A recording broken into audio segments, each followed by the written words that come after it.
ആൾക്കാർ കയറിയിരിക്കണത്. Power unit ചേട്ടാ ഇറങ്ങി പ്ലീസ് പ്ലീസ് പ്ലീസ്. താഴെ നിന്ന് കാണും പ്ലീസ്.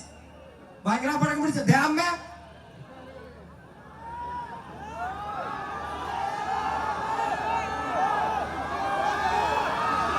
ഞാൻ വന്ന് വാങ്ങും. ഞാനത് ഉറപ്പായിട്ട് വാങ്ങുമ്പോളാ ഞാനത്. ആദ്യം അമ്മ അതിന്റെ മേളിൽ നിന്ന് ഇറങ്ങണം പ്ലീസ്, ദയവ് ചെയ്ത്. പവർ യൂണിറ്റിന്റെ മേളിൽ നിന്ന് ദയവ് ചെയ്ത് ഇറങ്ങണം. അത് ഹൈ വോൾട്ടേജ് ഉള്ള ഒരു മെഷീനാണ്. നമ്മുടെ കൺട്രോളിൽ നിൽക്കുന്ന ഒരു സാധനമല്ല. ദയവ് ചെയ്ത് ഇറങ്ങണം ചേച്ചി പ്ലീസ്.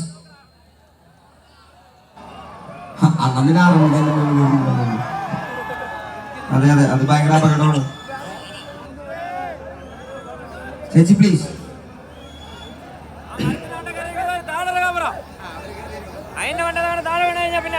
അതിൽ കയറി നിൽക്കണ രണ്ടുപേരും കമ്മിറ്റിക്കാരനെയാന്ന് തോന്നുന്നു.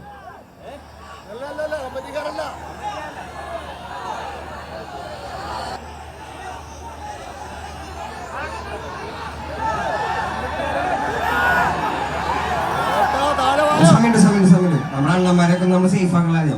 ഒരു ചേച്ചി പവർ യൂണിറ്റിന്റെ മേളില്, ഒരെണ്ണം റബ്ബർ മരത്തിന്റെ മേളില്. കേക്കണല്ലേ? വാ. നിന്റെ ഹൃദയത്തിനോ ഇത്ര കടലാഴം, ഈ കൊച്ചു മനസ്സിലോ ഇത്ര ഭാരം ഭാരം. തനിയെ വന്നതല്ലേ നീ ഇത്ര ദൂരം ദൂരം, ആരാലും കഴിയുമോ നിനക്ക് നീതാൻ പകരം. നിന്റെ ഹൃദയത്തിനോ ഇത്ര കടലാഴം, ഈ കൊച്ചു മനസ്സിലോ ഇത്ര ഭാരം ഭാരം. തനിയെ വന്നതല്ലേ